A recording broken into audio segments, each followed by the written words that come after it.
Hello everyone and welcome to my ABCGH Spoilers channel. I hope everyone is having a wonderful day. Before we begin, please hit the subscribe button and give this video a thumbs up. The afternoon light streamed through the Corinthos mansion's lofty windows, leaving long shadows on the polished hardwood floors. Michael Corinthos stopped just outside the living room doorway, hand locked on the frame and breath trapped in his throat. Snorts, he hadn't intended to eavesdrop. He'd walked downstairs to get a file from the study, something to take his mind off the never-ending playback of the trial. But voices carried piercing and unguarded, one of which belonged to Willow. She was there alongside Chase, Michael's former friend, the investigator who had ripped apart Michael's alibi in court without hesitation. All in the name of safeguarding Willow. Michael had loved, married, and started a family with her until it all fell apart. She was now free after being acquitted of shooting her current husband, Drew Cain, in the back. Michael knew better, even though he was not legally guilty. He felt it in his bones. Their disagreement had begun calmly, almost civilly, but it swiftly escalated. Willow raised her voice first, shaking with relief and defiance. "You don't get to tell me how to feel, Chase. I was just acquitted." The jury saw the truth. Chase's reaction was steady and measured as it always was when he was attempting to be the voice of reason. "The jury saw what your lawyer fed them, Willow. They didn't see everything." "Michael, don't bring him into this," Willow said with rage. "Michael's the one who pushed me to this edge. He hired Dex to spy on me. He lied. He manipulated. If anyone's to blame for how things fell apart, it's him." Michael's fingers tightened on the doorframe until his knuckles widened. He could envision Chase's expression, earnest, furrowed forehead, and that obstinate loyalty that used to earn Michael's respect. Now it's simply burned. "I'm not saying Michael's blameless," Chase remarked. "But you shot Drew. We both know it. I covered for you because I still care. But pretending it didn't happen doesn't make it right." There was a long, tense pause. Willow's laugh was harsh and brief. "Care? You think this is about caring? You stood in that courtroom and shredded Michael's life to save mine. Don't act like you're the hero here." "I did what I thought was right," Chase told him. "You were falling apart. You needed someone in your corner." "And now," Willow inquired, her voice sinking. "Now that I'm free, what happens? You go back to Brooklyn. Pretend none of this mattered?" Chase asked. Michael could almost hear the wheels moving in his old friend's mind. "I don't know, Willow. I couldn't let you go to prison. Not after everything." Michael felt something twist inside him. Jealousy, wrath, a deep, agonizing betrayal.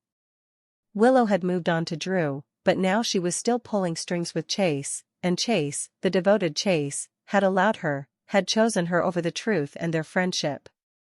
Willow softened her tone, almost imploring, "I never wanted to hurt you, Chase, or anyone but Michael. He made me feel trapped, like I had no way out. Drew was supposed to be different, but even he stopped." Chase barked. "Don't make this about them. You pulled the trigger in the back. That's not self-defense or accident. That's enough." Willow's voice snapped like a whip. "You think I don't live with that every second?" "But the jury said, not guilty. That means something." "It means they didn't have all the facts," Chase remarked insensitively. "And Michael knows it. He's not going to let this go." Michael's pulse pounded in his ears. He should walk away. He should leave them to their messes, but his feet would not move. Willow moaned with weariness. Michael's already planning his next move. Custody, the kids. "He thinks he can keep WY and Amelia away from me forever now." "He might have a point," Chase said sadly. "After what happened." "Don't," Willow advised. "Don't side with him. Not now." "I'm not siding with anyone," Chase told him. "I'm trying to see straight. You almost killed a man, Willow, your husband, and I helped you walk away from it." Silence stretched thick and uncomfortable. Then Willow's voice became smaller. I thought you understood. I thought you loved me enough, too. I did love you, Chase said, his voice rough. Part of me still does, but this isn't love. It's enabling something dark. Michael's chest clenched. Chase's pain and turmoil were palpable in his voice. Michael had been experiencing the same dilemma for months. As he watched Willow sink, pick Drew over their family lie and plan. And now that Chase has admitted it aloud, something snapped. He entered the room without thinking. Both heads turned. Willow's eyes widened in amazement and color drained from her cheeks. Chase straightened and stepped slightly in front of her, protective even now. Michael, Willow gasped. He ignored her and focused on Chase. You helped her walk away from attempted murder. My friend, you tore my alibi apart in court so she could go free. Chase's jaw dropped. I did what I believed. You believed her lies, Michael said quietly and dangerously. Willow reached out. You chose her over the truth. Over me? Over everything we built as friends. Michael, please stay out of this. Michael replied, not looking at her. His focus remained on Chase. You want to talk about enabling? Look in the mirror. Chase's eyes widened. You think you're innocent here? You spied on her. You hired people to follow her. You pushed her until she broke. I pushed her. Michael laughed harshly and without amusement. She cheated emotionally, maybe physically. Who knows anymore? She shot Drew because he was starting to see through her. And you? You covered it up.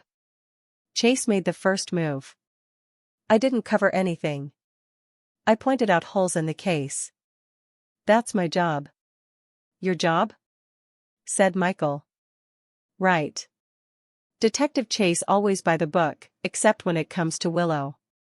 Willow's voice rose. Stop it, both of you. This isn't helping. But Michael wasn't listening.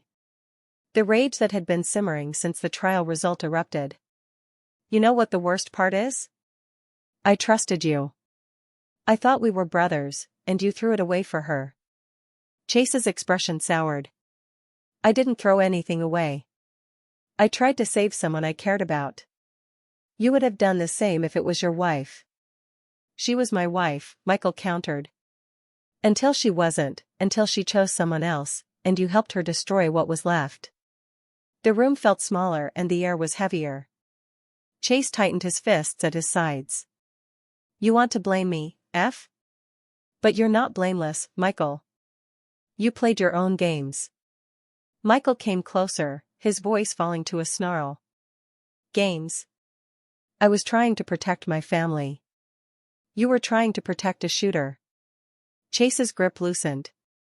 Michael's hand rushed out, grasping Chase's collar. She didn't deserve prison. Not after what you put her through. What did I put her through? She shot a man in the back. Chase shoved him away forcefully. Get your hands off me. Michael lurched back a step but recovered, his eyes burning. Or what? You'll arrest me? Oh, wait. You're too busy playing knight in shining armor for the woman who tried to kill her husband. Willow stood between the two. Stop. Please, just stop. But it was too late. Michael surged, his fist striking Chase's jaw in a firm crack. Chase reeled, tasting blood, and swung back, hitting Michael in the ribs. They collided with the side table, toppling the lights and shattering the glass. Willow shouted, Michael. Chase. They fought, old camaraderie driving their rage. Michael flipped Chase over the coffee table, causing the wood to split. Chase rolled, dragging Michael down with him, fists flying in a whirlwind of movement. Michael punched Chase in the cheek and Chase punched Michael in the side. Grunts, obscenities, and the thump of bodies on furniture. Willow attempted to separate them, but they were lost in it. Years of strain spilling in sheer violence. Michael's mind raced over everything.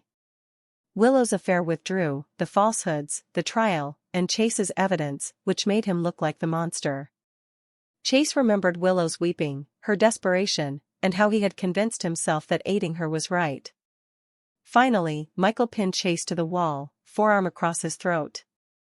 "You betrayed me," he snarled. Chase gasped, her gaze meeting Michael's. "And you betrayed her first." Michael's grasp relaxed. He took a step back, breathing heavily, blood seeping from a cut on his lip. Chase slipped down little, his chest heaving. Willow stood motionless, her eyes flowing. "This is what we've become?" Michael asked, looking at her intently.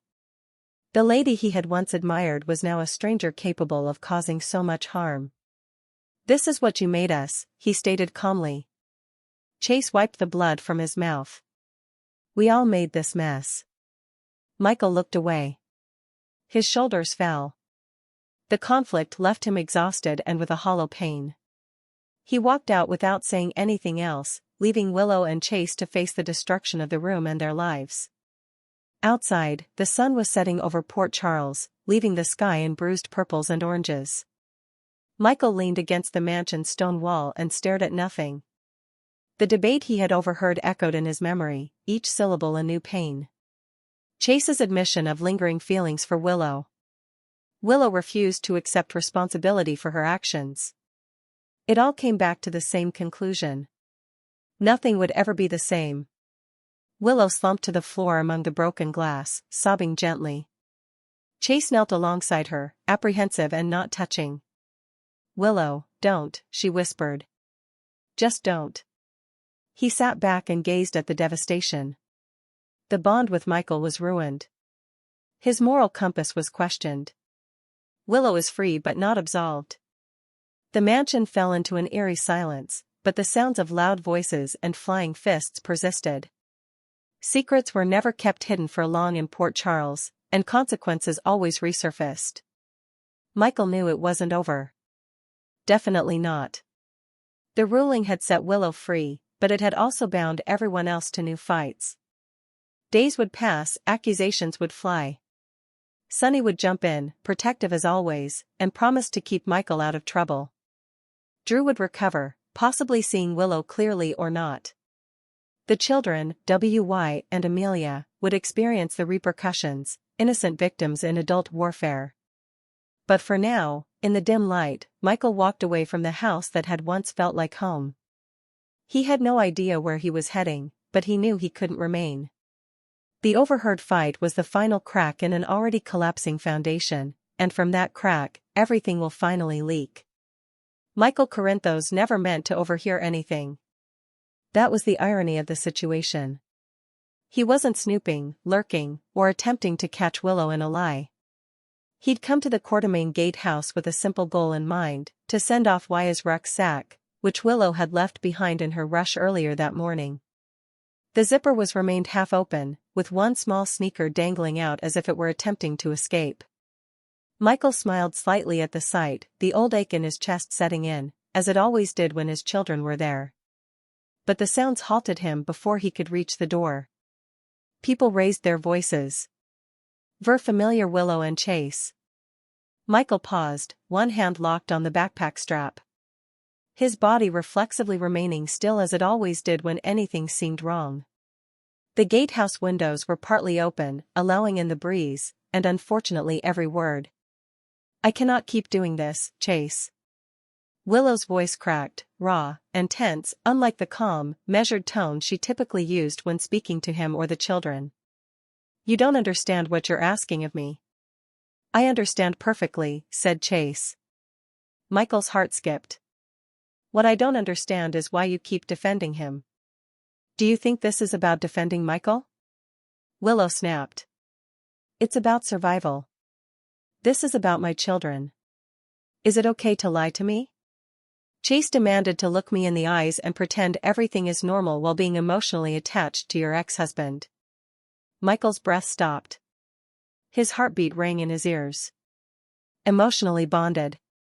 Willow gave a bitter laugh. "Do you want honesty?" Honesty is messy. Honesty is awful. And to be honest, Michael will always mean to me.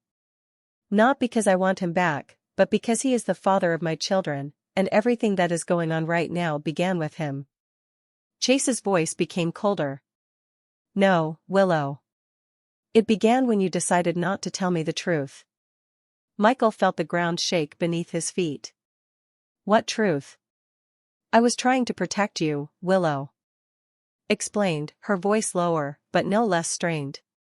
If you knew everything, if you knew what Michael is planning, what he's already done, you'd be in danger. Michael's grip on the bag tightened until his knuckles turned white. What he is planning, what he has already done, Jay scoffed. So, Michael is now considered a hero. Is there a secret mastermind I need to defend myself from? No, Willow muttered. He's a man who is desperate. Desperate people make decisions that destroy lives. Michael gulped hard. It hurt more than he expected. So you admit it, Chase replied. You're still covering for him. I'm covering for my family. Willow shouted. This is for WY, for Amelia, for everyone who gets caught in the crossfire when Michael, Sonny, and the rest of them start fighting. There it was. Honey's name. Michael's life was always haunted by an invisible shadow, no matter how hard he tried to escape it. Chase's voice quivered, his wrath morphing into something more vulnerable. Where does that leave me, Willow? Am I just collateral damage? Silence followed. Crushing. Michael unconsciously leaned closer to the wall, snorts, his entire body drawn to the sound of her voice. I love you, Willow finally said. But I cannot choose you above my children. And I will not apologize for it. Chase breathed sharply. I never asked you to. You're asking me to walk away from Michael, Willow told me. Pretend he does not exist. And I can't do that, Michael said, closing his eyes. He felt exposed, laid naked, as if someone had ripped open a chunk of his life that he had assumed was sealed tight. Well, what are you saying? Chase asked gently. I'm saying I'm tired of being torn in half, Willow said. And if you can't accept that Michael will always be part of my life, then maybe we're lying to ourselves about what this is. Michael's chest clenched uncomfortably. Chase didn't answer immediately. When he finally spoke, his tone was bland, controlled. It is dangerous in its restraint. Then maybe we are. Chair scratched. Footsteps moved across the room. Michael barely had time to take a step back before the door swung open and Chase stormed out, stopping short as he noticed him standing there. For a short second, the world appeared to come to a halt. Chase's eyes narrowed. How long did you stand there? Michael did not respond immediately. His eyes shifted from Chase to Willow, who stood motionless inside, her face devoid of color. Long enough, Michael finally said. Willow's hand rose to her mouth. Michael. Chase laughed without amusement. Unbelievable. He shoved by Michael without saying anything else, ramming his shoulder on Michael's. The impact was deliberate. Michael did not react. He could not. His entire emphasis was on Willow. She took a hesitant step forward, tears already gathering in her eyes. You weren't supposed to hear that. I figured, Michael responded quietly. The stillness between them extended heavy with what went unsaid.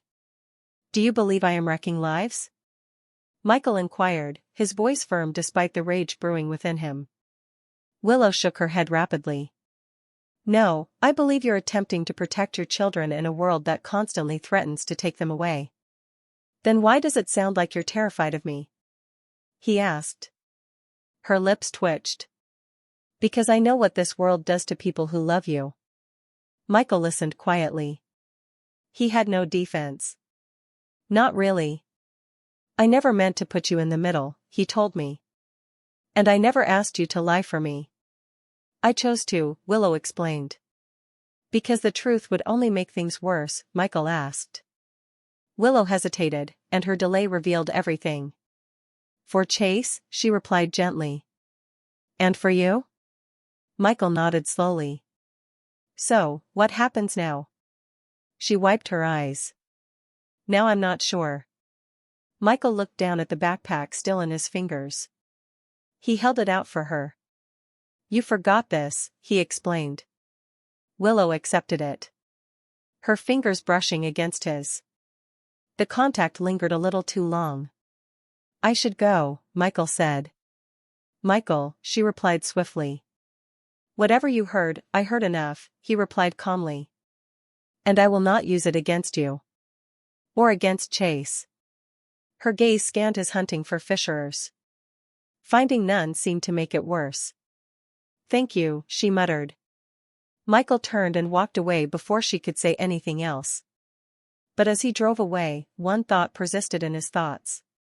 Willow's fear of his future self is understandable. The fallout was swift. Michael's phone was already vibrating when he arrived at the Corinthos house. Messages from Drew, from Carly, from Sunny. The typical web tightened around him, but it was Chase's name on the screen that made him hesitate. Michael glanced at it for a long time before responding. What do you want? Chase asked harshly. I think we should talk, Michael said. A sharp exhalation. About what? How did you get between me and my wife without trying? I didn't plan this, Michael said. And I don't want to be your enemy. Too late, Chase shouted. You are the problem, Michael. You've always been. Michael clenched his mouth. I'm not leaving my children. I never asked you to, Chase replied. I asked Willow not to lie. And she chose you. The words hurt. Even though Michael knew it wasn't that easy. She chose her children, Michael explained. There was a prolonged pause. You win, Chase finally said. Whatever game this is, you win. The connection went dead. Michael lowered the phone carefully. For the first time since his divorce, custody fights, and every sacrifice he'd made, Michael felt something frighteningly unfamiliar. Regret. Willow is not for love, not to protect his children, but for the calm knowledge that every stride he made ahead appeared to wreck someone else's life. Willow remained alone in the gatehouse, staring at the entrance Chase had walked through, knowing that whatever happened next would change everything forever.